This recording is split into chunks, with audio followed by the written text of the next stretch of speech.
So here is the episode 3 of What If Naruto Was Raised and Tamed by Forbidden Wolves.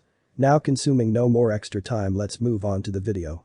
After Ikgao finished healing Naruto's injuries and everyone else was ready to move on, they headed the rest of the way to Tazuna's home. With Naruto out, Ikgao carried him piggyback. Ikgao had offered to switch with her after a half hour, but she turned him down as she was fine and it would only slow them down to pass Naruto off to the next person to carry him. After an hour of walking, they arrived at their destination. As they arrived, a young woman who looked to be about in her late 20s with dark hair walked out of the house, only to stop when she saw them approaching. She came running to meet them and hugged Tazuna and started crying as she held onto the older man like he would vanish if she let go. "You're back, I was so worried about you. When you said it would only take 2 days, I was worried when you didn't make it back on time. I had feared the worst." The young woman rambled on as Tazuna just let her hug him as he returned the hug. When she stepped back from the hug, she noticed everyone else as Tazuna spoke. "Tsunami, I am fine. These brave ninja from the Leaf Village protected me and kept me safe from the men who attacked me." Turning to the group, she bowed before speaking. "Tsunami, thank you so much for protecting my father. Without him, the last hope for the wave would be lost," she said solemnly. Knowing that his daughter would venture into more depressing memories, Tazuna opted to break the now saddened mood. "Now Tsunami, don't just stand there. We have guests, let's try and make them feel welcomed, and one of them needs a quiet place to rest after what happened," Tazuna said, motioning to the boy who was out cold on the older woman's back. "You're right, father, everyone please do come right in. It's small, but it is home," Tsunami said with a smile as she led the group into the house. As they entered, they spotted a child with spiky black hair and eyes. Seeing them enter, the child gave them a slightly angry look before Tsunami called out to him. "Inari, say hello to our guests. They are ninja who protected Grandpa," Tsunami said with a gently and motherly tone as she smiled at her son. Though Inari ignored them as he headed up to his room. Seeing the reaction of the kid raised alarms in Ikgao's head. A kid his age shouldn't be looking like that, something big must have happened with him. Quickly glancing around, she also noted that there weren't many pictures of Tsunami with someone who looked like her husband. Mentally, she made a note to herself about that. "Well, looks like the situation is more drastic than we thought. Kid's dad either left them or got killed by Gato's men, more likely the second," she assessed as Tsunami apologized for her son's behavior, getting an understanding nod from the Konoha ninja, seeing as the situation in Wave must have been harsh. Showing Ikgao where she could have Naruto rest, Tsunami went into the kitchen and put a pot of tea on as the rest of Team 12 got settled. When all was said and done, one thing was still on the two female team members' minds, that being Naruto. After Ikgao finished a more in-depth treatment of Naruto's wounds, she had called Yakumo and Kunga together for a team meeting. "Sensei, what happened back there with Naruto? It was like he was a completely different person," Yakumo asked, not remembering her friend and teammate being that strong or that scary. "I don't know for sure, but I do know that he has kept a lot of things secret after he came back from the Forest of Death, even from me," Ikgao said, looking at Kunga with a raised eyebrow. "What?" he asked as she gave him her best older sister look. "Don't look at me like that, it's not my place to tell secrets that aren't mine. Naruto is the one who should be telling you about this," Kunga stated, trying to defend himself. "But you do know about it?" she questioned in the tone she used that meant she was in big sister mode. As she asked this question, Kunga's tenant chimed in with her 2 cents. "Oh, he knows alright, after all has got me just like Naruto has my brother." Kunga couldn't help but mentally facepalm at her comment as he thought back to the night he met the young tailed beast that resided inside him. And what happened the day after. Flashback. The day was one that Kunga would remember as both a good and bad day. He had overheard his parents yell at Naruto for trying to do the water walking exercise on his own. As well as heard Naruto crying in his room through the wall. The sound was just soft enough that he could hear it, since their rooms were right next to each other. He wanted to go and see if his brother was alright, but he knew that what his parents had said was something that anyone would be upset about. They had said things that were way overboard and hurtful. Right now, Kunga knew that more than anything Naruto would need some time to calm down before he would listen to anyone, and so he waited. When he was about to go and see if his brother was alright, he heard a knock on the door to Naruto's room, and his mother asked if she could come in. Kunga heard the door open and slipped out his own. As he tiptoed to his brother's door, he heard his mother talk softly to Naruto, saying how sorry she was for both her and Minato's words and actions. When he peeked into the room, he saw her sitting on the edge of the bed, gently stroking Naruto's hair and saying she and Minato loved him before he could be discovered. He made his way back to his room and shut the door as quietly as he could. When he had made it back to his room, Kunga knew that he had to do something, or else Naruto was going to think their parents hated him. While he thought about how to go about fixing this new problem with his family, he had been laying on his bed and hadn't noticed when he had fallen asleep, nor that he was now inside his mind, till a sound startled him from his thoughts. When Kunga noticed he was no longer in his room, but in a large open space that could have fit his room about a dozen times over, he almost panicked if not for a voice that caught his attention. "So, you finally come to visit," a female voice said that sounded like it was a young girl's. As Kunga turned around to look at who had spoken to him, the last thing he expected to see was a small black and white fox. Its coloring was similar to that of a marble fox, or as close as he could guess. He had never seen one up close just in books and such.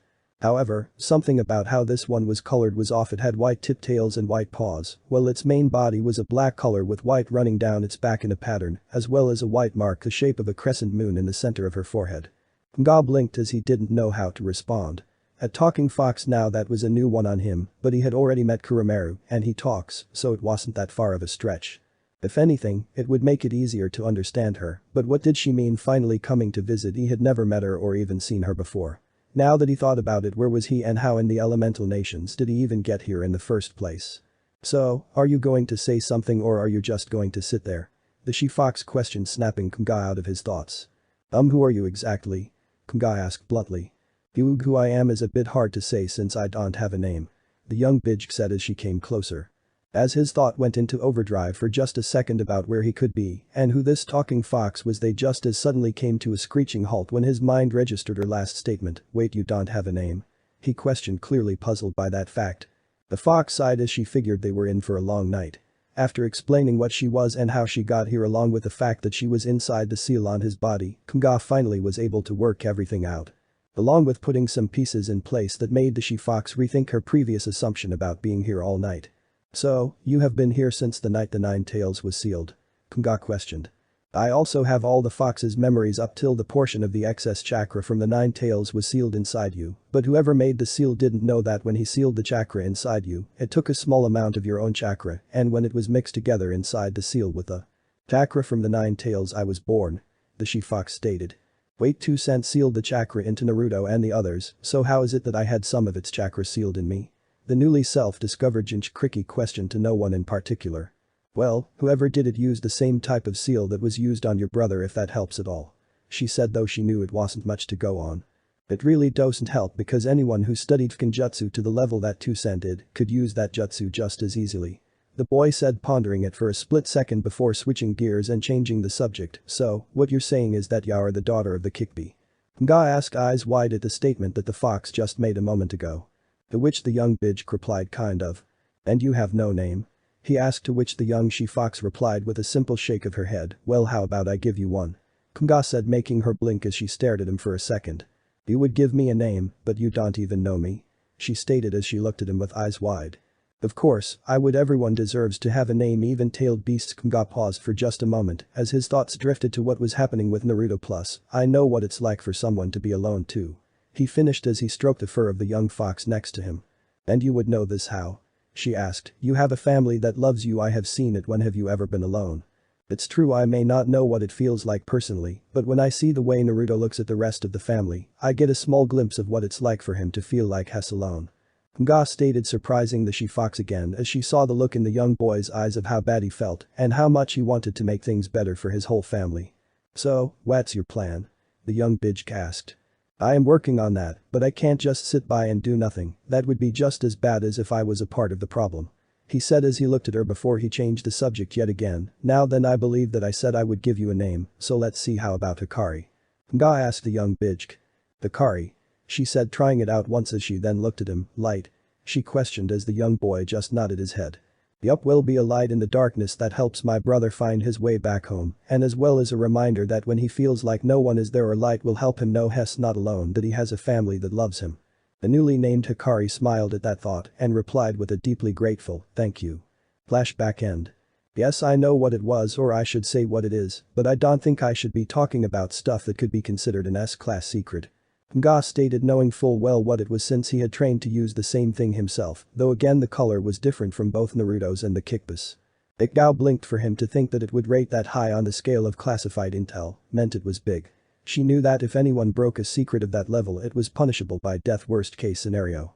This meant that it was something that only specific people knew about and they only discussed it in specific places. If that was true and this was something of that nature, she was going to be having a private meeting with the Hokage to talk about this in detail. For now, she would have to wait for Naruto to wake up so she and the rest of the team could talk with him.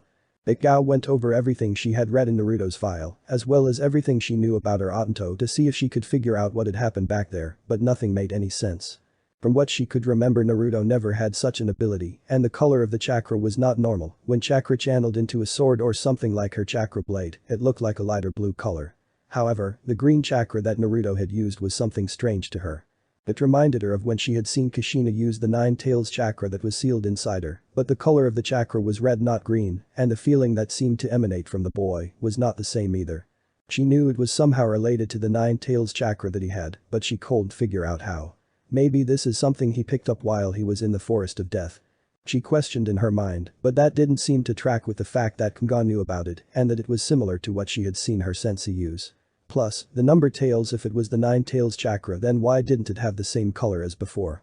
After her mind came up with about a dozen questions and no answers, she decided to wait till Naruto woke up and could shed some light on the subject. When Naruto did wake, it was just past 1 in the afternoon. Tsunami checked in on him when he had come around and woken up from being out for about 3 hours. Well, now seems like someone finally decided to come back to the land of the living. Tsunami said, smiling as she helped him sit up. After a minute or two, the rest of his team along with Tazuna came into the room to see how he was doing, as well as for some of them to try and get some answers to their questions. However, Ikao didn't think that Naruto would just open up and tell them everything they wanted to know, especially after what Kunga had said about what had happened, but one could always hope. Well, good to see that you're up," Tazuna said as he smiled at Naruto. "Please don't do that to us, Naruto. I was worried that you weren't going to make it back there after the fight," Yakumo said as she hugged him. Naruto, who still wasn't all that good with physical contact from many people, flinched slightly, which caused Yakumo to pull back. "Oh, I didn't hurt you, did I?" she asked. Before Naruto could answer, Ikao cut in, "Don't worry, he is fine. I took care of all the major stuff back at the battle site and went back over him when we got here, just to make sure he wasn't in any danger and to make sure I didn't miss anything. He might still have some chakra exhaustion, but that is to be expected." Yakumo smiled as her fears had been put to rest. "Well, now that we've had our feel-good moment of the day, care to talk about what happened back there?" Ikao asked, hoping that her Otanto would at least be willing to share a small amount of what he was hiding. Naruto didn't know how to approach talking about the subject, but at the same time he knew that his Enchan wouldn't be satisfied with a simple "it was nothing" or "it was a trick I picked up in the Forest of Death." Finally, he decided on a partial truth, but he would need more privacy since it was a pretty big secret. "I don't know if I should talk about it without permission from Hokage-sama." This backed up what she had heard Kunga say earlier on the fact that it was a high-class secret. After a moment to think on it, she asked if Tazuna and Tsunami would give them some privacy to discuss the subject, which the father and daughter agreed to and left the room. "Okay, we are alone. Now would you tell us what is going on and how you were able to fend off one of the top 20 most dangerous Rouge ninja to be alive right now?" Ikao asked as she looked Naruto in the eyes. "I don't want to have to make you tell me, but I will if I have to." Naruto winced at the comment that she had just made. He knew that when she pulled rank on him, it meant she was serious. Even so, this wasn't something he could just go around telling people. If it was, he wouldn't have kept it a secret for this long. "If you must know, it is related to the Nine Tails chakra that is sealed inside me," Naruto stated, again deciding to go with a partial truth that would answer Ikao's question. Naruto had no idea on how much data about the Nine Tails chakra was detailed in his file, but he knew that at least it would be mentioned if not talked about in some detail. Naruto knew that she would have had to have been given the basic info on what happened with the Nine Tails and what had been done to stop it. So rather than beating around the bush, he decided to ask her how much she knew about the subject. "How much info have you been given on what happened the night the Nine Tails was defeated?" Naruto asked, to which Ikao responded. "Enough, and yes, I know about what happened after too," she said, confirming that she knew what happened when it was sealed. "Then you know that I have access to its chakra and am able to use it," Naruto said, to which she mentally frowned as she knew that Naruto had never been trained in how to use this power or told that it was even available to him, so how did he know about it? She questioned in her mind. Ikumo was lost at this point in the conversation. What did Naruto mean by he had access to the chakra of the Nine Tails, and how could that even be possible? The fox monster was defeated by the fourth Hokage, who was Naruto's dad. When she was about to ask what everyone was talking about, Ikao told her that what she was about to tell her was something that she was to never talk about outside of the company of the team and those who Naruto told her knew. After the warning, she told Yakumo everything she knew about what happened and the truth about what had happened to the Nine Tails, which shocked Yakumo as she looked at Naruto, who only nodded. Ikao, however, couldn't help but think something was off. From what she knew, Naruto's parents had never said anything to him about the subject, and she knew for a fact that he had never been trained by them to use it or trained much at all by his parents for that matter. Ikgao was still perturbed at that fact, but when she had learned about the Jinjutsu she eased up on them if only a bit. Suddenly a thought popped into her head: why wasn't I, or for that fact any of the people Naruto was close with, affected by the Jinjutsu? If it was used on the village, then why weren't we affected? She thought, but with no real way to answer that. She pushed the thought aside and refocused on the current situation. Naruto looked at her and asked, "You trust me, right?" This question caused Ikgao to feel as if she had been slapped by him. Of course she wanted to trust him, but they needed answers, so she replied. "You know I want to trust you, Obito, and I do, so I am asking you to trust us with the truth," she said as Naruto looked away. "The truth is a little more complicated than what you think it is," Naruto stated. "All I can tell you is that it has to do with the Nine Tails," pausing as he felt a little unsure before he went on. "This is something I haven't shared with anyone, not my family, not even the people I trust the most in the village, and for good reason," he said, which Ikgao knew meant a lot if Naruto never shared it with anyone and kept it secret all this time. "Really, why not?" Yakumo asked, confused by why Naruto wouldn't share this secret with anyone. "Once a secret is known it can never be unknown, and you can never go back to the way things were before," Naruto said, quoting the wolves as he looked at the rest of his team. Nga knew what Naruto was trying to get at. Once he spilled the beans on this secret, people would look at him differently than they did before. He knew that Naruto didn't want people to look at him for what he was, but rather who he was. Plus, he knew that if Naruto shared this info and didn't have permission to share it, he would get in real big trouble when they made their mission report. Aki would already technically be in trouble when they got back, because Yakumo wasn't supposed to know about the fact that Naruto and Menma, plus both sisters, had the Nine Tails split up and sealed inside them, and somehow himself, which he still didn't get how that one worked. Finally, Naruto pulled his last card to play as he stated, "If you really want to know more, talk to Hokage-sama when we get back." To which Ikgao relented and accepted that she would have to wait till they got back to the Leaf Village. Now that we are done with one topic for now, it is time to address the second important thing that we must prepare for. Zabuza is alive, Ikgao stated, which made everyone in the room give a different reaction. As Yakumo was shocked, Naruto's reaction was underwhelming as he just accepted the fact, while Kunga seemed to have figured that out as he didn't seem surprised, more like he was annoyed at the fact he had been right. "But how we saw him go down and that hunter ninja they..." "Exactly," Ikgao said, interrupting Yakumo. "The job of a hunter ninja is to hunt down and eliminate Rouge ninja so that their secrets can't be stolen by other ninja and used against them." Meaning that if the hunter had truly been there to kill Zabuza, they would have started disposing of the body on site. Instead, they took the body away, which goes against how they operate. Kunga stated, getting a nod of approval from Ikgao. This in and of itself is a glaring clue that states we have not seen the last of Zabuza or his accomplice, she said, looking to her three genin, which means that we have about 2 weeks to train. While Zabuza tries to recover from his injuries during this time, we will take shifts watching Tazuna while he works on the bridge before we face them again. XXXX. After they had finished their team meeting, they joined the family for dinner later that day and turned in early so as to get a good night's sleep. Come morning they were going to start training. That had been about a week ago. Within that time frame, Ikgao had learned that her team was way ahead of the 8-ball in both skill and technique, as she soon discovered that Naruto had not only mastered tree climbing, but water walking as well, while Kunga wasn't far behind him as he was still working to fully master water walking. To top it all off, Yakumo, who had been the only one who still needed to learn tree climbing, mastered it in just 2.5 days and was now starting water walking. At this rate, these three will be the top genin team of this year without a doubt, Ikgao thought to herself as she watched Tazuna during her shift. Ikgao also decided that it would be better now rather than later to find out everyone's chakra nature, so during the next training session, she gave each of them a piece of chakra paper and told them to pour their chakra into the paper, the results of which surprised even her. Naruto's paper split in two, and then one of the two pieces burned up, stating a dual wind fire nature, while Kunga's turned soggy and wrinkled, stating a dual water and lightning nature. Yakumo's paper wrinkled, which meant she had a lightning nature. Not only that, but she knew that Yakumo also had a natural talent for Jinjutsu that could put anyone who studied the art to shame. Then there was Naruto, who seemed to be strong in both Taijutsu and Ninjutsu, along with a bit of Kinjutsu as he had shown when fighting Zabuza. Lastly, Kunga rounded out the team with his talents in both Ninjutsu and Kinjutsu, which he had been training in with Ikgao for a while now. Things were looking like they would be ready to take on Zabuza and his accomplice and win. The mood was as positive as it could be. That was until dinner rolled around. Naruto had been on guard duty, so that left the rest of the team to train. When they came in for dinner, Tsunami was just finishing setting the table as Naruto and Tazuna just so happened to get back at the same time. After they had thanked their hosts for the food they dug in, About halfway through the meal Inari couldn't take it anymore as he slammed his fist on the table before he spoke. Why do you guys bother to try so hard? No matter how hard you train, you're still no match for Gato's men. No matter what glorious claims you make or how hard you work, the weak will only end up getting killed. Inari shouted at them, his eyes burning with hatred, looking at the Konoha ninja gathered around the dinner table. Hearing Inari's words, Ikgao quickly lost the grin on her face. Kunga stared intently at him, Yakumo's mouth thinned into a small line, but immediately the atmosphere turned tense when Naruto slowly stood up and looked at the boy. Matching his glare with an icy glare of his one that if it could have would have frozen the kid where he stood. Why do we bother to train so hard? No matter what we do, we're gonna get killed by Gato's men. Are you an idiot? Naruto commented in a cold tone that made the room feel like it just dropped a few degrees, his icy gaze intensifying with every second passing.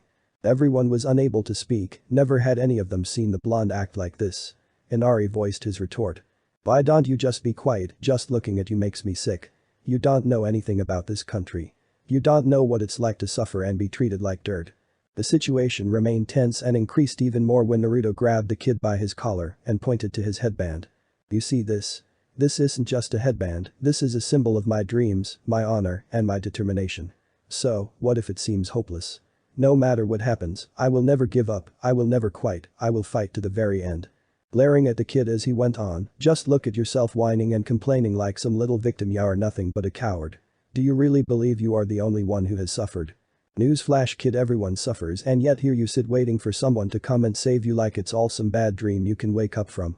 Wake up and face reality. Heroes don't just appear overnight, they aren't born either. Heroes are made when someone gets knocked down hard and then has the strength, the courage and most importantly the will to get back up and fight back. Do you want a hero? Then man up, grow a pair, embrace your dreams and become one yourself. You need to have dreams to be a hero in the first place though. Without those you might as well not even try.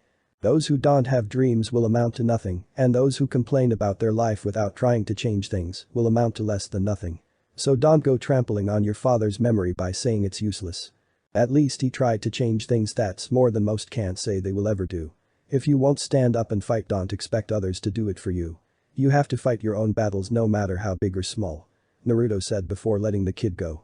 Pushing his chair back he made his way to the door, stopping before he passed through the door as he spoke one last time.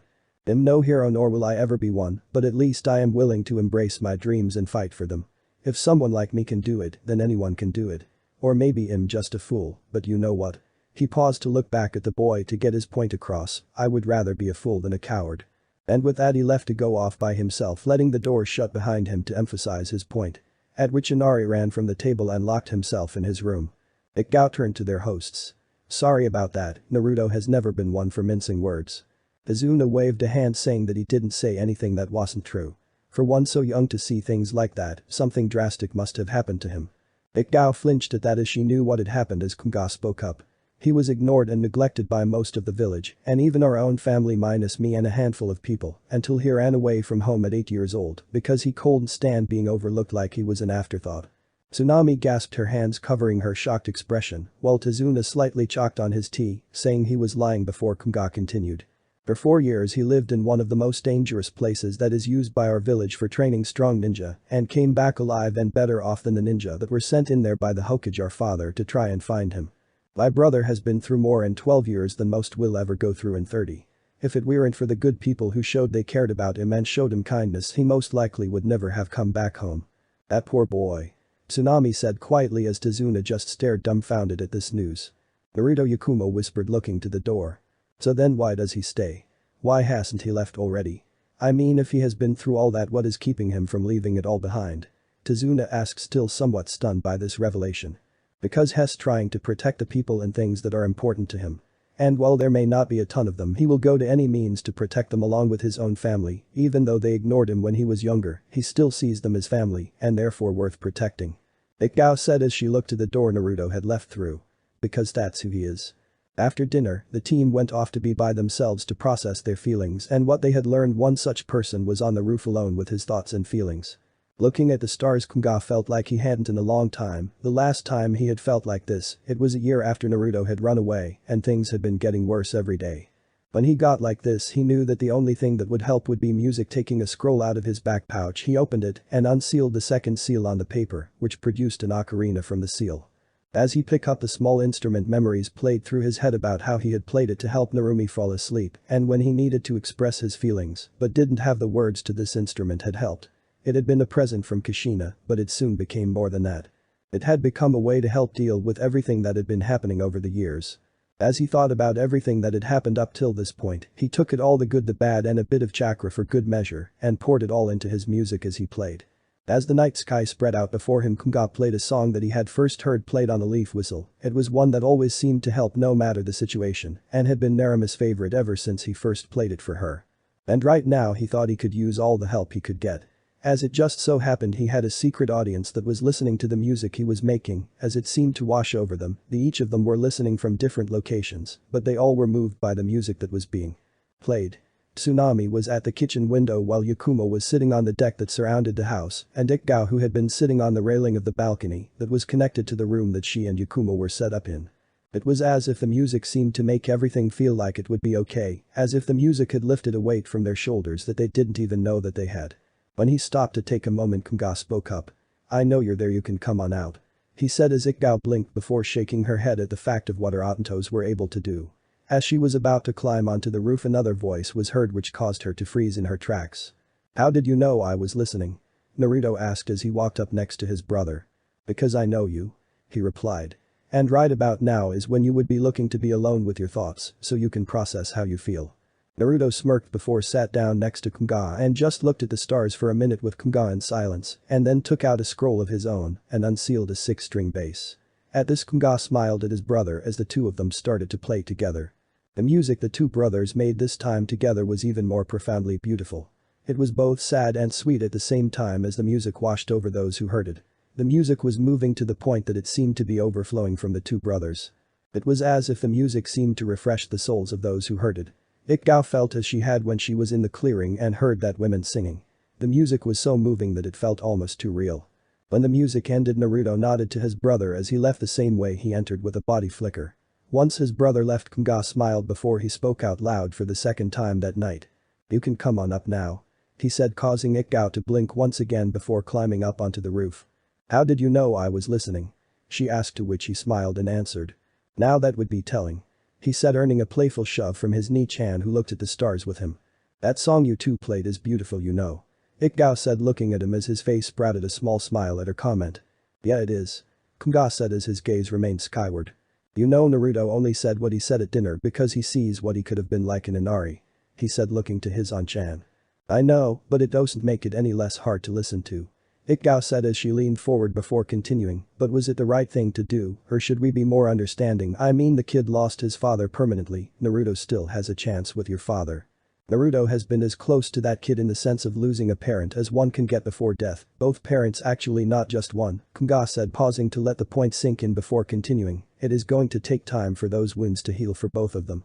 But unlike Inari, Naruto has resolved to do something about it and not just give in to the idea that it's a hopeless situation. That is what he was trying to get the kid to see," he finished. Ikgao had never thought about it like that before. As she thought about it, she reached over and hugged Kunga before she looked at him and said, "Don't ever stop playing music, it may just be the thing that helps Naruto the most one of these days." And with those words, she climbed down from the roof and went inside. Kunga smiled as he laid back and once again gazed skyward before saying, "You have no idea," as he thought about how it had already helped so much in his life and in more ways than one. XXXX. The next morning came faster than Naruto would have thought as he was shaken awake by a pretty young woman who seemed concerned that he was sleeping out in the forest. When he first saw her, he thought that she seemed familiar for some reason. Offering to help as he saw she was picking herbs that would help with healing wounds and illnesses, he decided to help her. As they searched in relative silence surrounded by the sounds of nature, Naruto observed her from the corner of his eye and noted how she moved and acted and decided to play along to see what happened, as he now had a theory that he wanted to test. After about 15 minutes, the silence was broken by the girl. "I think that should be enough, thank you for the help." "You're welcome," Naruto replied. "So are these for a friend who was hurt?" he asked, looking to gauge how she reacted. The girl looked at him and smiled, saying, "Why, yes they are," pausing before she went on to ask, "So are you a ninja? I noticed you're wearing a headband." "Yes, that's right, I was out here training last night late and I must have fallen asleep," Naruto said, hoping that she would reveal more if they kept talking. "I see, so are you training to protect someone?" she asked, to which Naruto nodded, replying, Not just someone but the people who are precious to me, he said, there may only be a handful right now, but I will do anything for them. The girl froze for a second as she heard the steel and resolve in his voice at the mention of those he wanted to protect. She could relate to how he felt as she too had someone she wanted to protect and she would lay down her life for them. As this thought went through her head, Naruto asked her if she had anyone that was precious to her. This caused her to blink before she replied. Why yes I do, and he is the most important person to me. Well, I hope that he gets well soon, Naruto said. By the way, my name is Naruto, what's your name? My name is Haku. She replied, smiling before she picked up her basket to go. Sighing inwardly at having to go back to the hideout and deal with the attitude of Zabuza, who for the past few days had been doing nothing but complaining about blonde brats and weak-ass Kenjutsu skills. It had finally been too much for her, and she had decided to get some fresh air and leave for a bit. As she started to walk away, Naruto called after her. Oh, and Haku tells Abusa-san when you see him that I look forward to our rematch. This caused Haku to stop in her tracks, which was all Naruto needed to confirm his suspicion. Turning to face him, she looked at him with a look of confusion as she spoke. If you knew who I was, then why would you help me? She questioned in disbelief at the fact he would actively and knowingly help his enemy. Because I feel like you're similar to me. We both have people who are precious to us and will do anything to make sure that they're happy. And also, I don't want a handicap when me and Zabuza duel again. He said, walking away to head back to Tazuna's house, leaving a speechless Haku behind to ponder her thoughts. Staring at the back of the blonde as he walked away, Haku cold seemed to get rid of the light flutter that she was feeling in her chest from the blonde and the way he acted.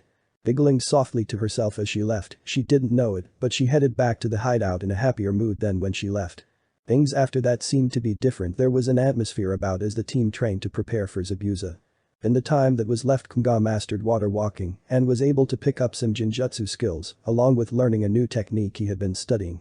While he had been able to help Yakumo with her lightning-style training to help her have more versatility in her arsenal, since Ikgao wasn't able to help in the regard that she didn't have a lightning nature. All the while Ikgao was sparring with Naruto to help sharpen his Kenjutsu skills to help him be more prepared for the next time they fought Zabuza. About halfway through the week, the trio of genin were walking through the worn-down roads of Wave, getting groceries for Tsunami to make dinner. She had sprained her ankle earlier in the day after slipping in the kitchen, and they offered to help, saying it was the least they could do for all their hospitality. As they were about to head back, they heard the sound of muffled screaming and went to investigate. What they found was a group of thuggish men taking a pair of girls around their age into a building. Seeing that scene made the three of them come to the decision that they would help these girls. Making their way stealthily inside, they overheard them speak. So, you guys found some fresh product?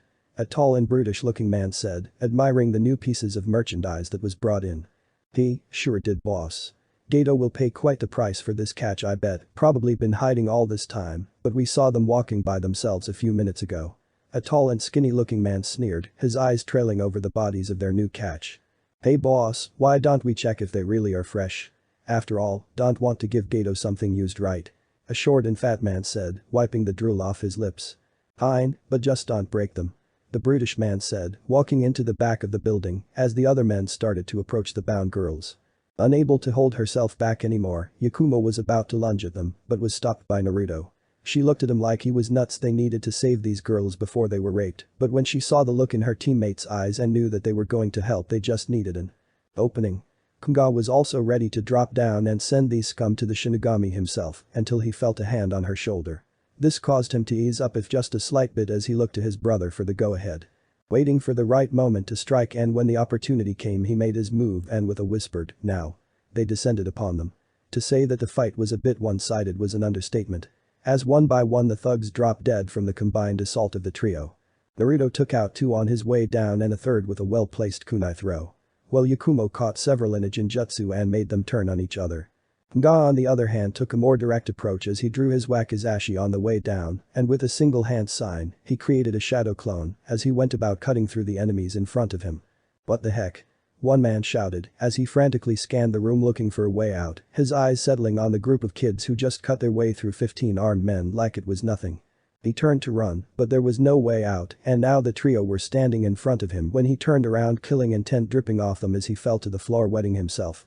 Naruto leaned down and whispered in his ear. This is for all the families you've torn apart. Now run like the rat you are and tell Gato what happened here. And if I ever see you in Wave again and you aren't getting on a boat to leave, I will hunt you down, and by the time I am finished, you will beg for me to put you out of your misery. Naruto said before standing up borrowing some of Kao's chakra. His eyes shifted to that of the wolves to drive home his point, asking, "Am I clear?" To which the man could only whimper and nod his head emphatically as scrambled to his feet. Not looking for where he was running, he ran straight into the wall and bounced off it before dashing out the door and ran for all he was worth. But that done, the trio approached the two young girls and cut the bindings of them as they removed the gags that had been placed on them. The two girls were scared for their life before Yakumo asked if they were okay. The two girls blinked and nodded before they were helped back to their homes, which their families were most grateful for. After which the trio booked it back to Tazuna's so that Tsunami won't be worried.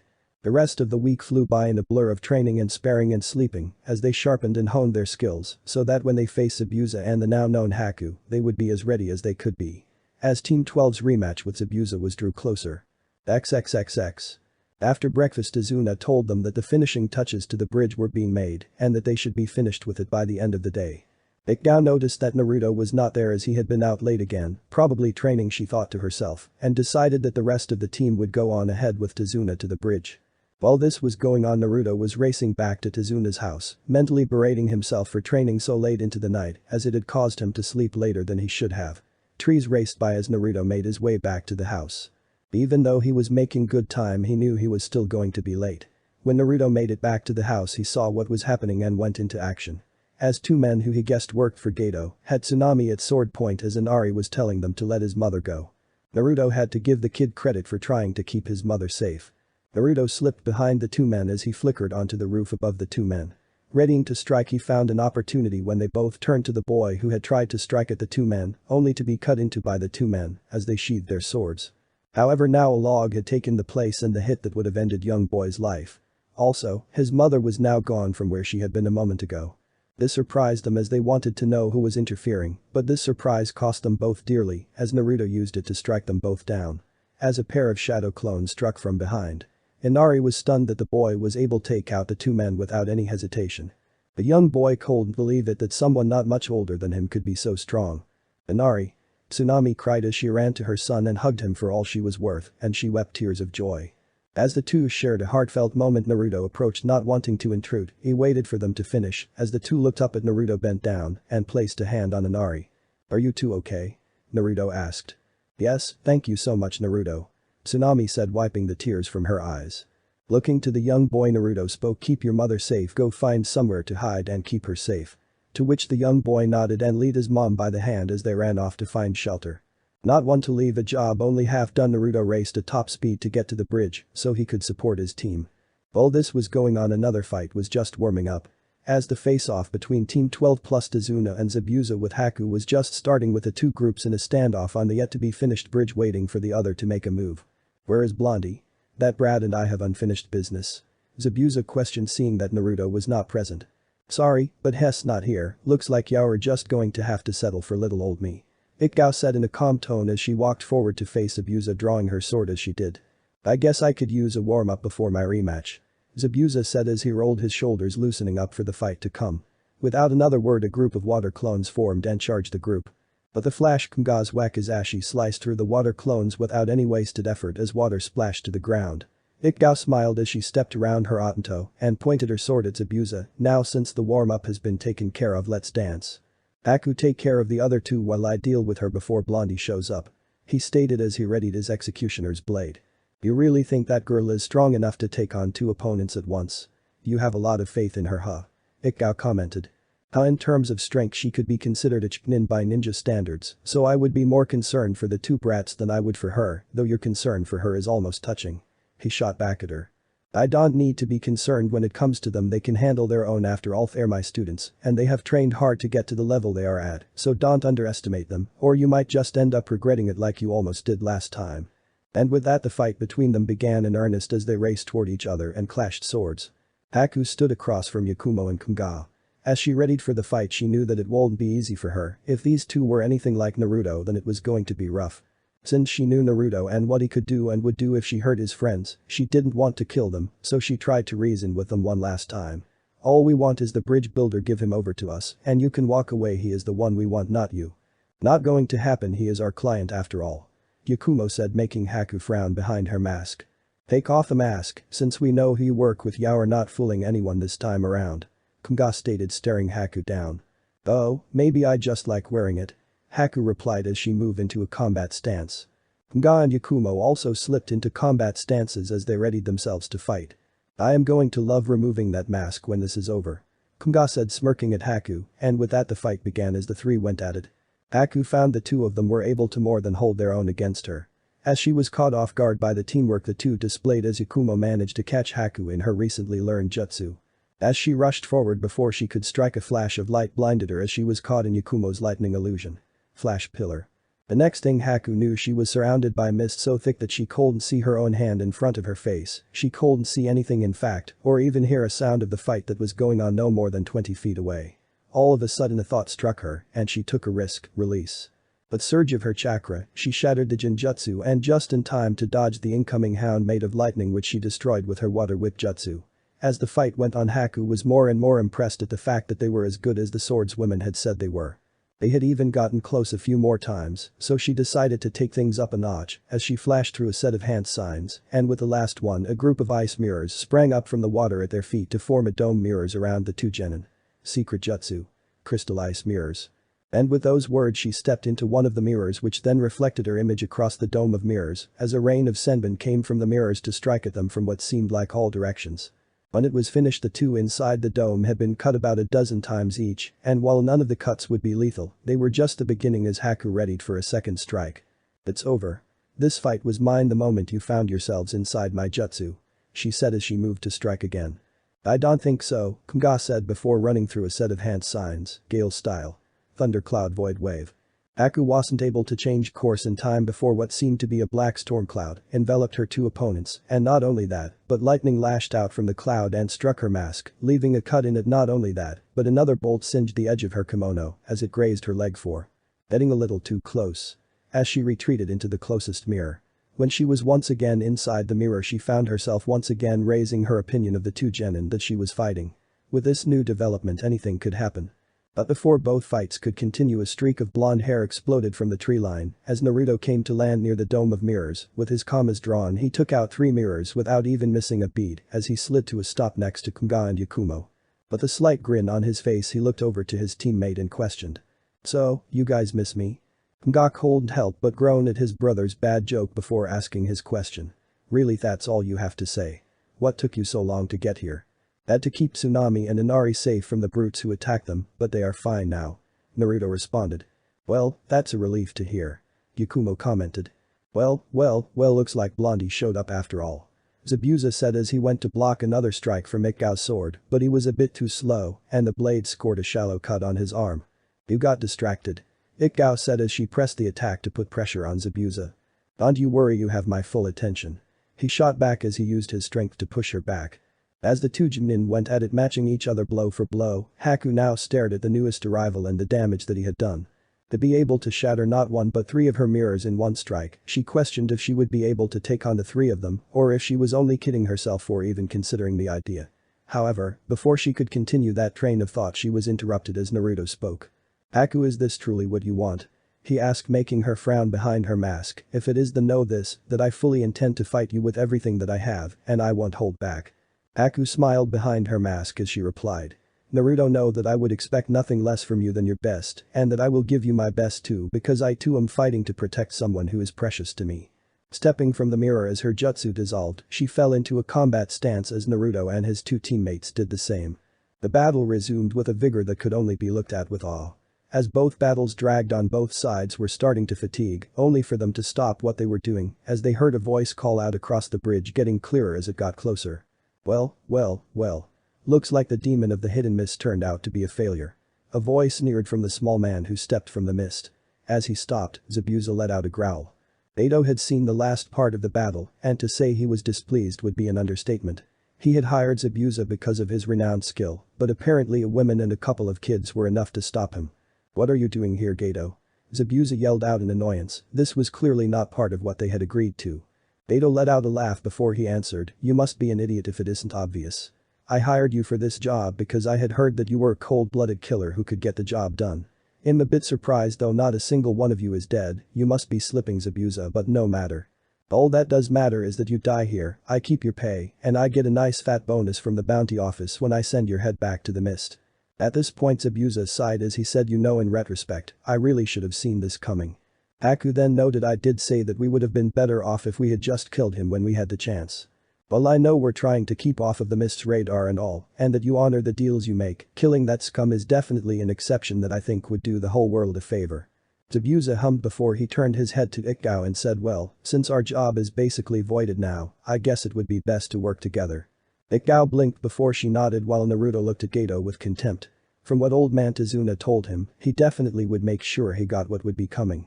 Ku mentally growled, signifying that he wanted to take Gato down just as bad. However, before anyone could make a move to strike, Gato shouted orders to his men. Double what I was going to pay Zabuza to the man who brings me his head, but don't kill the women, we need them in reasonably good condition, if we are going to have any use for them, kill the rest. This statement made all three women who were present scowl, as they would all agree that this man was trash and needed to be taken out. Naruto looked over to Zabuza and said, first one to that bastard gets to kill him. This statement brought a frown to Ikgao's face as she turned to look at him. While she knew Gato needed to be dealt with, she couldn't help but think, would Naruto really kill him? She questioned in her mind. Nga was thinking along the same lines as Naruto, this scum needed to be taken care of, as it would be a public service to people everywhere. In his mind, Hikari egged him on, stating rabid dogs need to be put down. Zabuza looked to Naruto as he replied, deal. Without another word, the once enemies rushed to oncoming horde of bandits and thugs, taking them down in droves, even with their superior numbers. Zabuza hacked and cleaved his way through everyone that stood in front of him, cutting through the army like a hot knife through butter, each swing taking out 2 to 3 people who were unfortunate enough to be caught in his path of dismemberment as he charged ahead. Taking one too many hits due to being exhausted from his fight with Ikgao. Naruto had made 4 shadow clones and was making quick work of his opponents with quick clean strikes. However, he took no pleasure in killing these people. It was necessary, yes, but it didn't bring him satisfaction. Nga had followed his brother's lead and was sweeping men over the edge of the bridge with his water style. Water bullet orca and raging waves jutsu.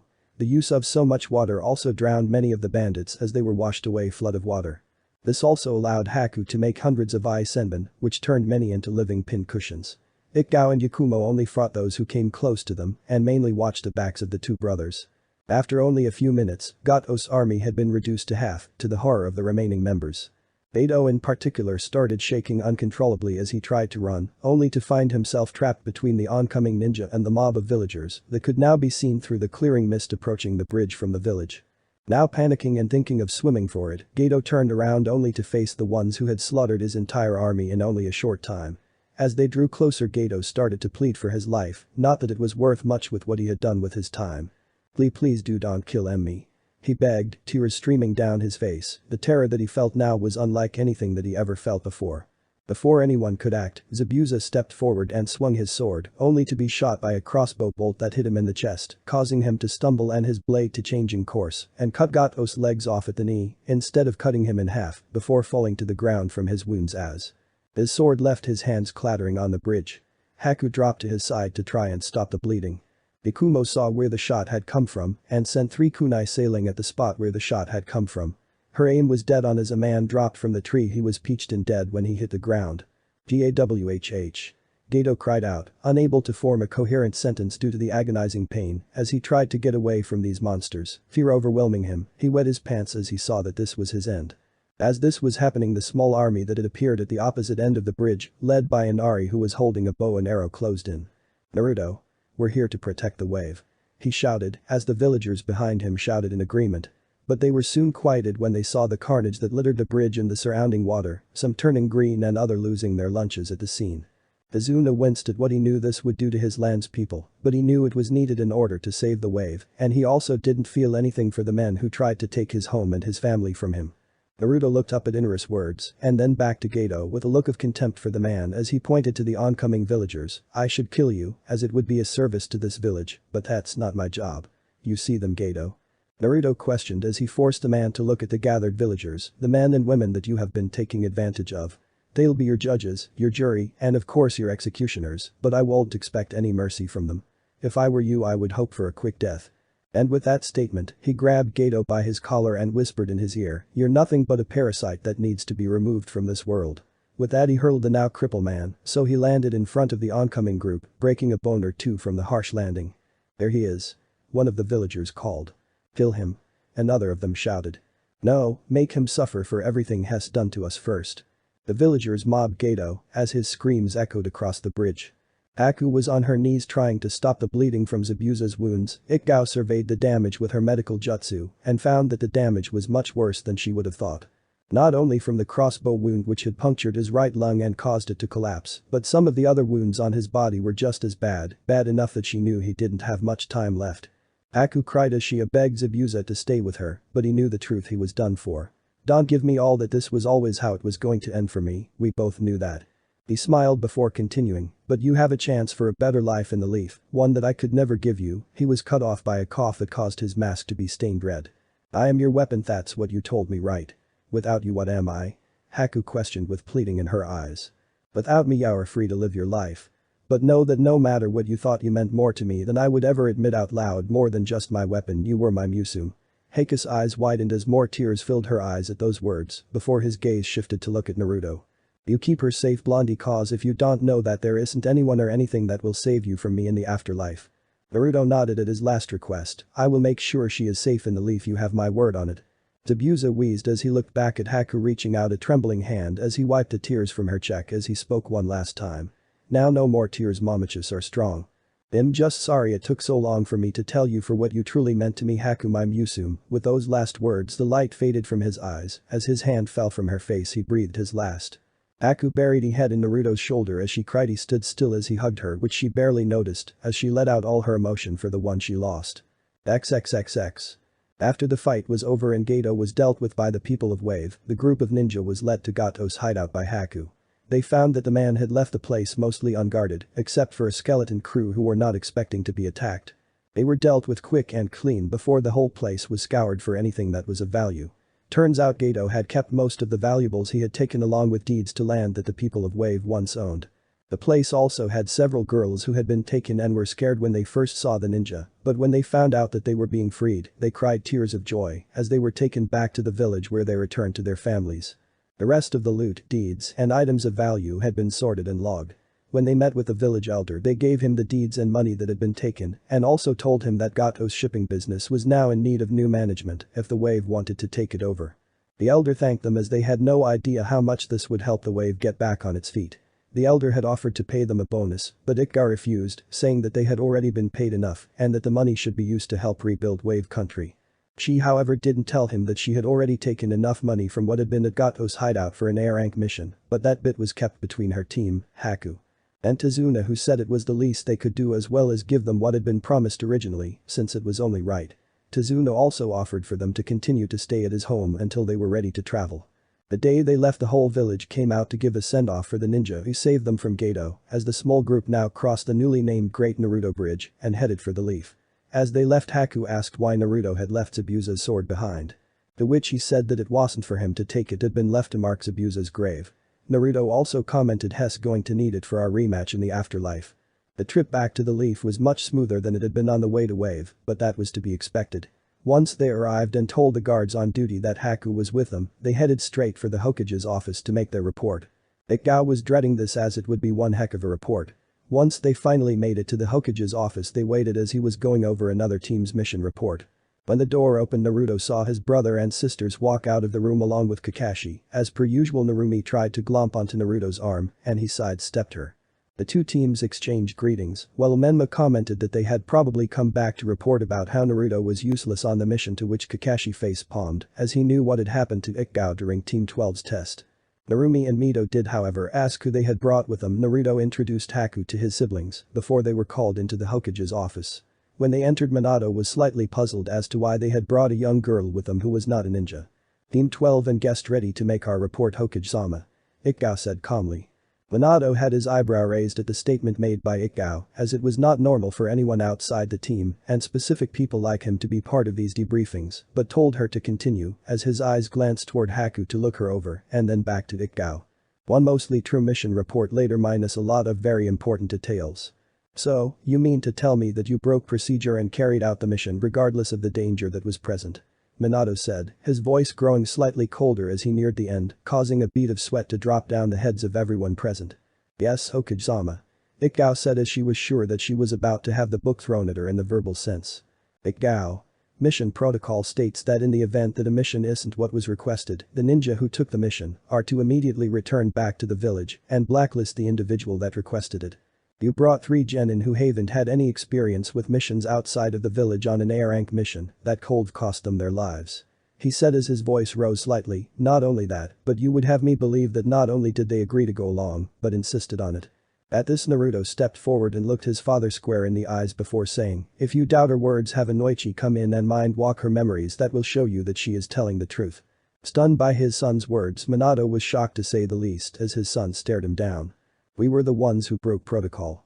Ikao-sensei was simply doing her duties as our sensei and allowing us to make our own choice as ninja on what we would do. If there is anyone who you wish to place blame on, then place it on us, but don't think about placing it on our sensei. Nga said as he stepped up to stand next to Naruto, also matching his brother's tone. Nga and Naruto are right, Hokage-sama. Ikao-sensei told us that we should turn back and follow protocol, but we insisted that we continue with the mission, regardless of what would happen. Ikumo said as she also moved to stand with her team, knowing that it was a group decision and not anyone's alone. You guys, seeing her genin standing up for her made Ikao feel proud as she could have asked for a better team as a few stray tears fall from her eyes. After a moment of awkward silence, Minato made a motion and an Anbu member flickered into view. As he bowed, Minato ordered him to bring Inoichi here so he could help resolve this matter. After Inoichi arrived and confirmed that what the 3 genin had said was true, they had insisted on continuing with the mission. Minato was at a loss for words before he turned to Ikao and apologized for how he had let his emotions get the better of him. To which she replied, it's fine Hokage-sama, I understand that you were concerned about my genin and about mission protocol. As she wiped at her eyes, a small smile back on her face. The tense moment passing, Ikao gave her report of what happened over the course of the mission again. This time with more of the details she had left out the first time around and as to the reason as why Haku was here now. A lot of which surprised Minato as it gave him a deeper view of Naruto's skill and that of his team and that they were full of surprises. She did however hold back some details that she planned to ask the Hokage once the rest of her team was gone. When the debriefing was finishing up, Minato looked to Haku, who had been silent the whole time this had been going on. Looking her over, trying to get a read on her, but she had a great poker face which gave away nothing. Haku-san, if I may ask, what is it that you seek here in the leaf? From what I have been told here you are from the Hidden Mist, right, and you helped Zabuza fight against Ikao's team. Minato asked her, to which she nodded. So why not go back to the mist? Why come here to us? He pressed. I was almost killed by my own father when I was little because of the fact that the mist saw Kekkei Genkai as something that was to be feared and needed to be eradicated. Haku said as this statement made everyone pale slightly as they thought about how that must have affected her. After a pause to let the shock of her previous statement wear off, she continued, at a young age I was on the streets alone, since no one would take me and I was alone until Zabuza found me and took me in. He gave me a home even if it was one on the road and constantly one that needed to be earned day by day. When she finally came to the why of her coming to the leaf, she simply stated, because simply put I have nowhere else to go. Naruto spoke up at that moment. She isn't an enemy, Zabuza asked us to protect her. Minato quirked an eyebrow at that information. And why is that so important? He asked, curious about why it mattered that a Rouge ninja asked for her to be protected. Because I gave him my word that she would be safe here and I don't give my word lightly. Naruto said as he held his father's gaze. You would stake the fate of the village on you giving your word to someone who isn't even a part of the village to protect someone who was only just recently your enemy? Minato questioned his son. She isn't our enemy. If she was, she would have tried to kill us on the way back to the village, but she didn't and she had plenty of chances. Naruto said, his eyes never leaving his father's. Okage-sama, Haku said, drawing his attention, I know that you don't trust me and that it will probably take time to be able to trust me even the slightest. However, I don't have any ulterior motives. Without Zabu, no, without Tusen, I have no reason to be on the move all the time, and honestly I've grown a little tired of always being on the move. If I am being totally honest, I just want a place that I can call home and that I can come back to. This statement made the Hokage's eyes rise a slight bit, if only just. It wasn't what he had expected to hear from someone who was a trained killer. If this young woman was telling the truth, then she would be a valuable asset to the village. However, if she was a threat, she was too dangerous to let walk free in the village. So, to save time, he asked a point-blank question. Haku-san, would you be willing to have Inoichi here scan your mind?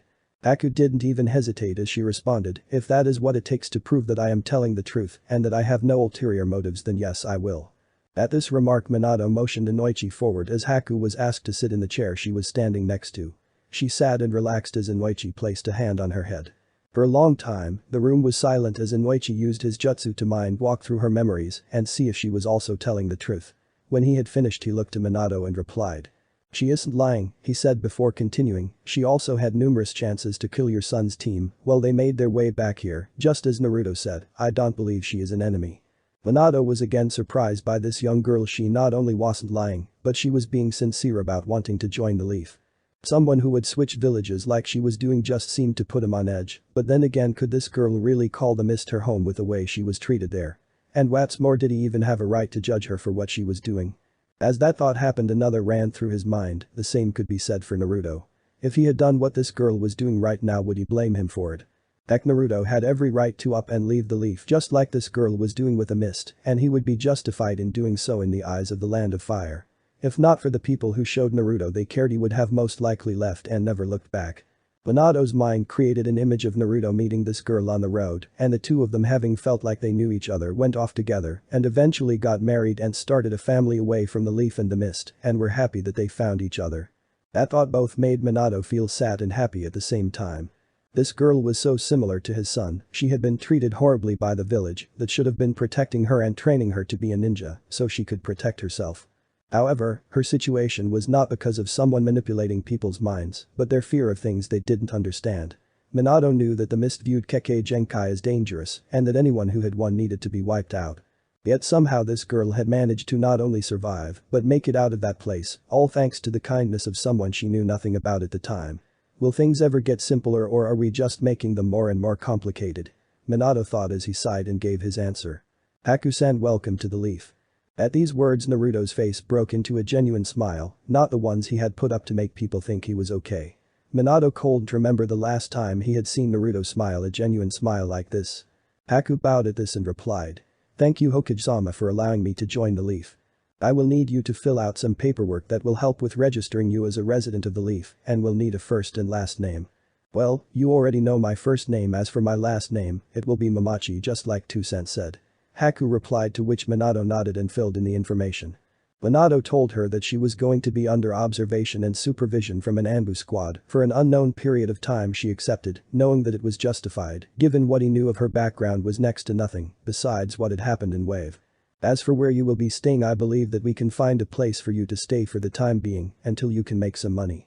We will need to have you run through some assessment tests to see where you stand in skill and ability, but I think with what has been said and the report given that you should be able to make Chunin with no problem. Before he could continue, Haku spoke. I don't want to cause any trouble by having others think I was given my position unfairly, so if it's possible I would like to be put on a genin team and pass the exams for promotion if it's possible. Minato looked at her with approval in his eyes at her request before replying. Well, I appreciate you wanting to go through the proper channels and all. It would take some time to find a team you would be compatible with. And while that was going on you wouldn't be able to take on any missions. You would in a sense be a civilian till a team could be found that needed a member.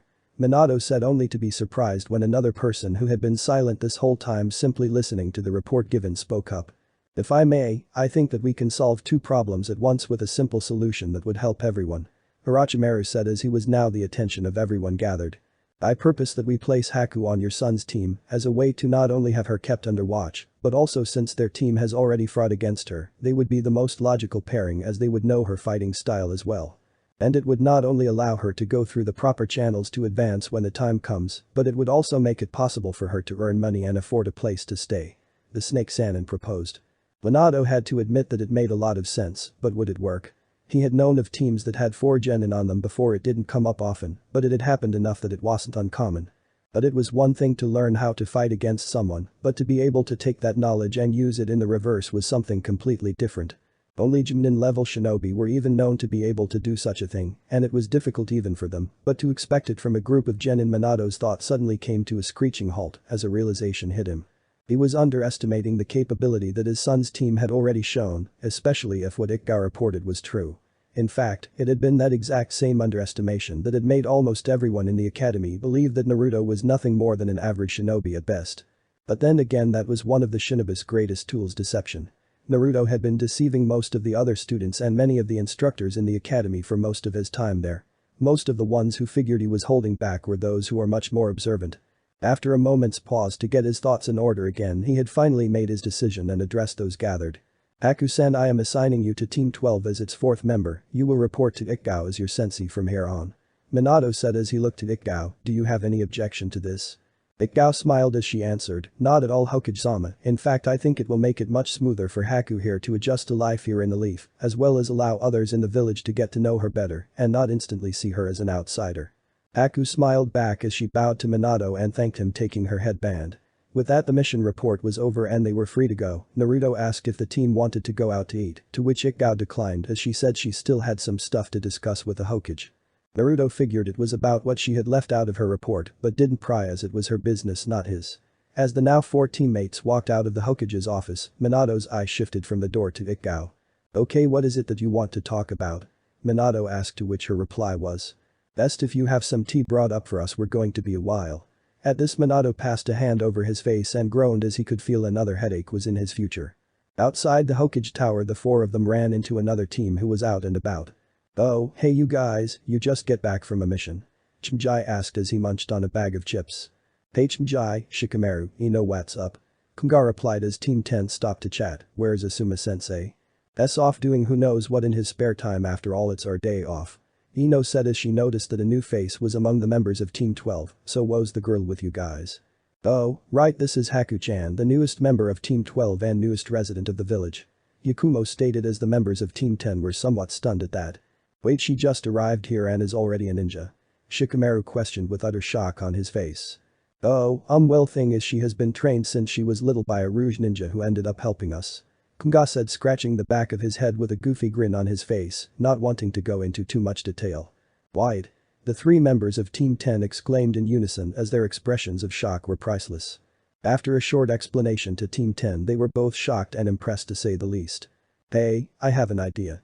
Ino proclaimed as she looked to Haku and Yakumo, I was going to meet up with some of the other girls who are genin, along with Kurenai-sensei and Izumi-chan, to get something to eat. You should come with. It would be a great way for Haku to meet the others and make some new friends. Oh, I won't want to impose. Haku said, feeling more than little nervous at the idea. You are not imposing, in fact I insist you come, you to Yakumo, since the both of you are on the same team now and seem to be new friends, it only makes sense.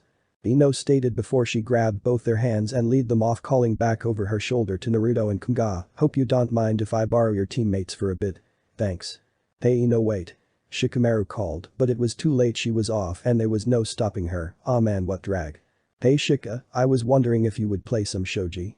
The young Nara was shocked by this statement, however didn't show it on his face. Surprised by Naruto's request to play such a complex game, as he asked, you play shogi? Is that so hard to believe? Naruto asked Shikamaru.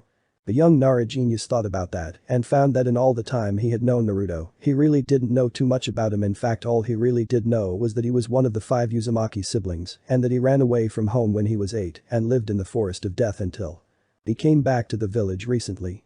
Other than that, Naruto had been really scarce when they were younger, so he really didn't get to know him all that well. In fact, most of what he knew about him was from their time in the academy. Most of the time he was using evidence that he gathered from the way Naruto moved and acted. It had been tough though, since Naruto didn't give away much with his expressions. However, Shikamaru had been thinking that Naruto was holding back his true abilities while in the academy. Well, it's just I hardly imagined you would be the type to sit down long enough to set up the board, let alone sit through a whole game. Seeing Naruto's slightly rejected look, he decided to take a chance.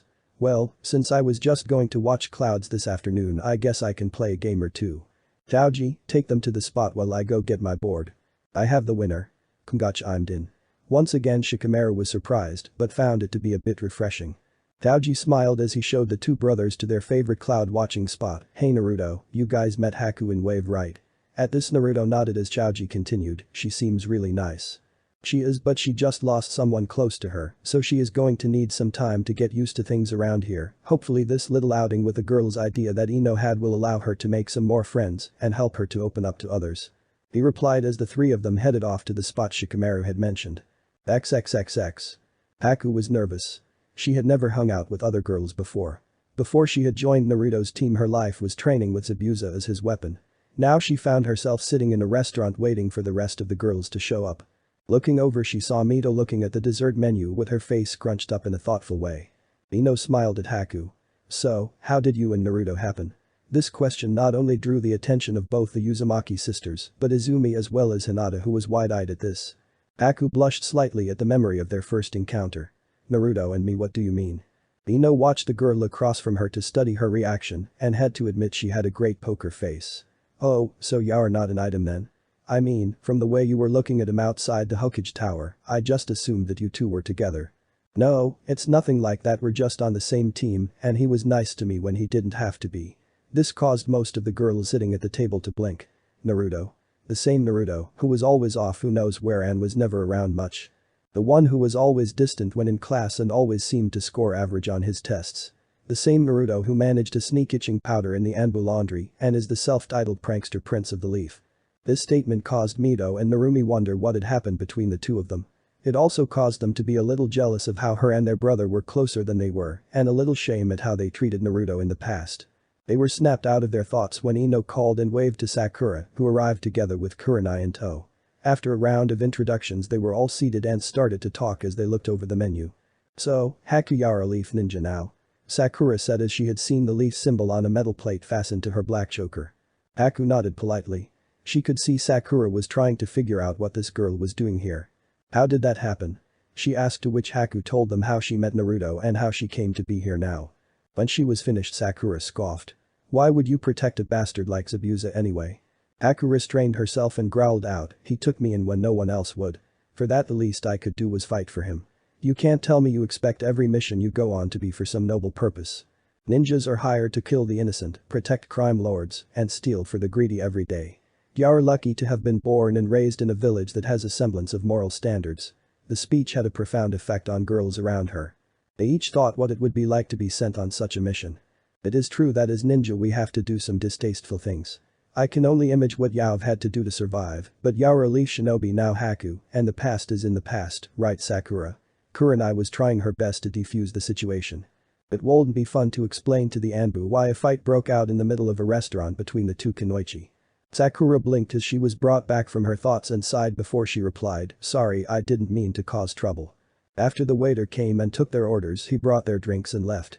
Ino wanted some more details about Haku and who she likes, so Haku, who is more your type, Naruto or Kunga?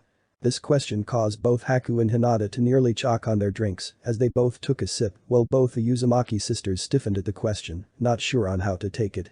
After this, Izumi spoke up and asked Haku what she thought about the leaf.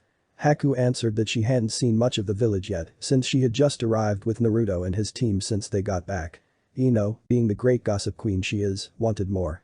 As she rapid-fired questions at the newest leaf ninja.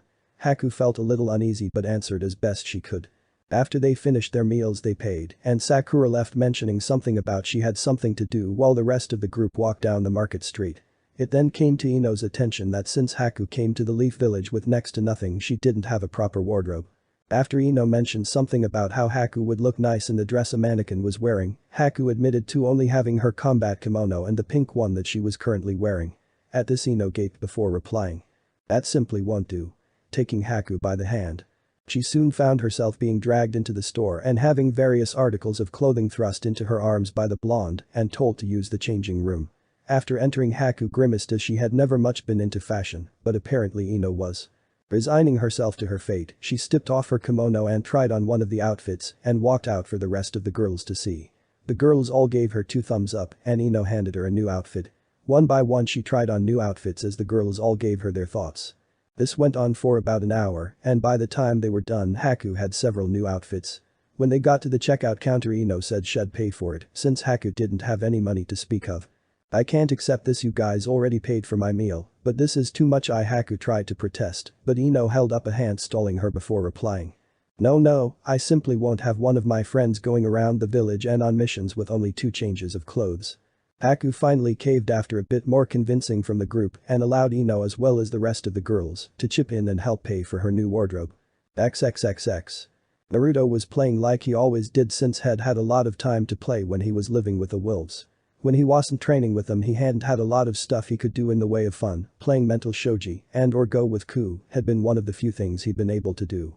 Shikamaru unfortunately was relentless with his play.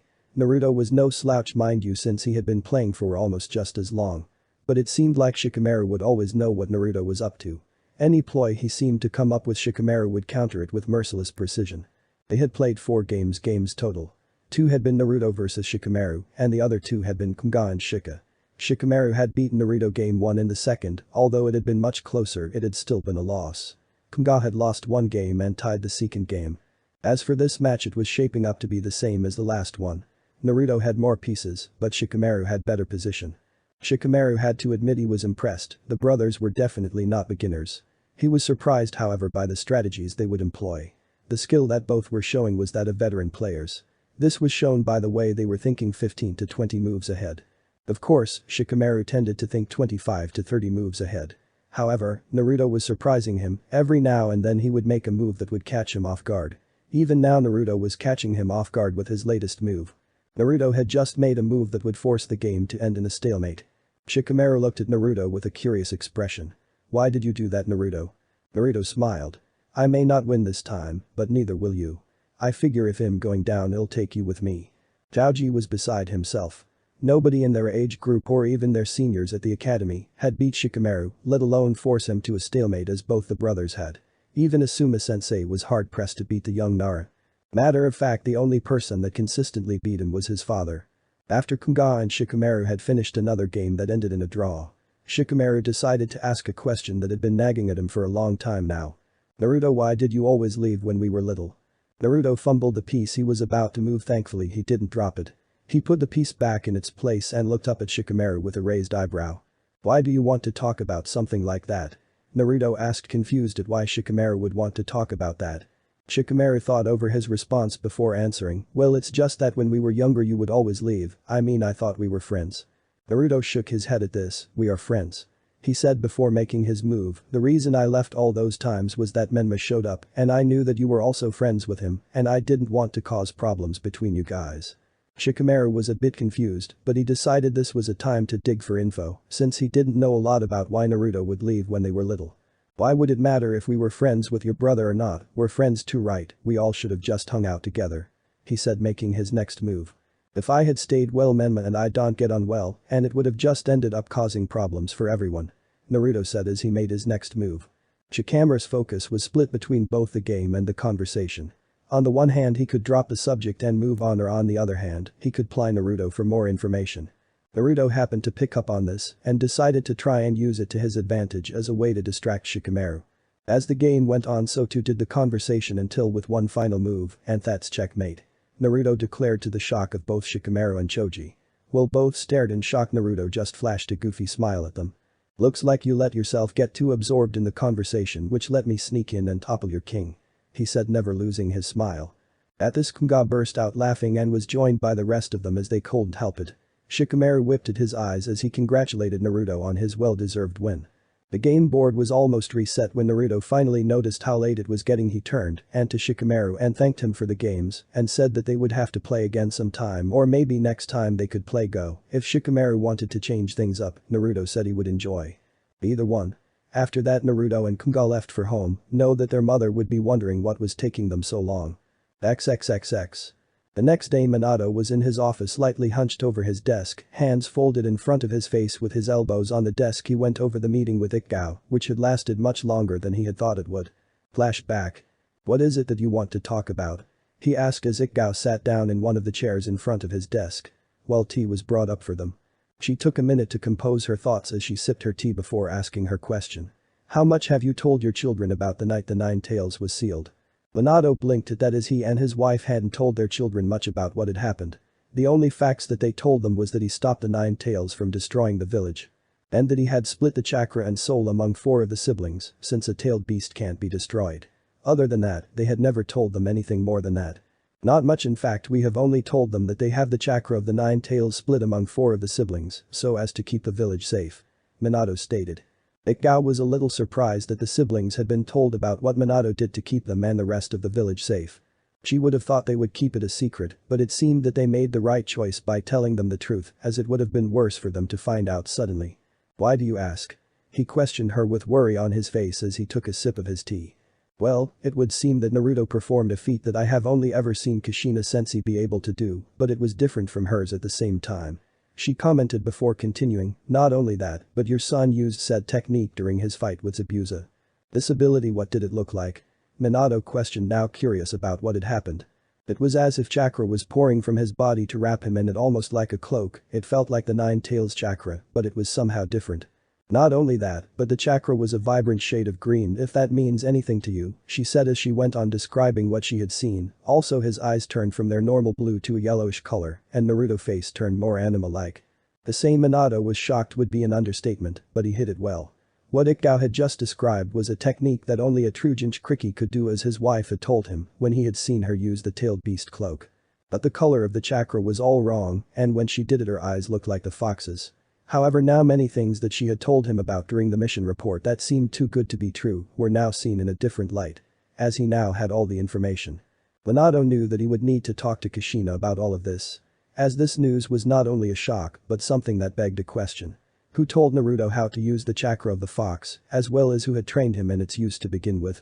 When the meeting was finally over, Ikao got up to leave. However, before she could, Minato spoke to her. Ikao, please keep looking after Naruto. At this she nodded stiffly before replying, I've been looking after him since he was 6 Hokage-sama. Minato had winced at that statement. And I will also train my team the best I can. I won't favor one student over another. I may see Naruto and Kunga as my Otentos, but that doesn't mean I will treat them special. 3 of them are my overall responsibility as a team. And with that she had left. Flashback end. Minato had just summoned his messenger Toad and asked him to find Naruto and ask him to come to his office, as well as an Anbu to have Kushina come to his office so he could talk to her about it, or at least as Naruto would talk about it. Minato was left feeling drained after that meeting yesterday and couldn't help but slouch in his chair and sigh as he passed a hand over his face.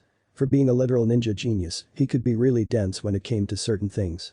Like noticing changes in his own kids. The report Ikao had given him was eye-opening for him about just how far Naruto had progressed as shinobi. Not only that, but just how much he had kept hidden from not only him but everyone.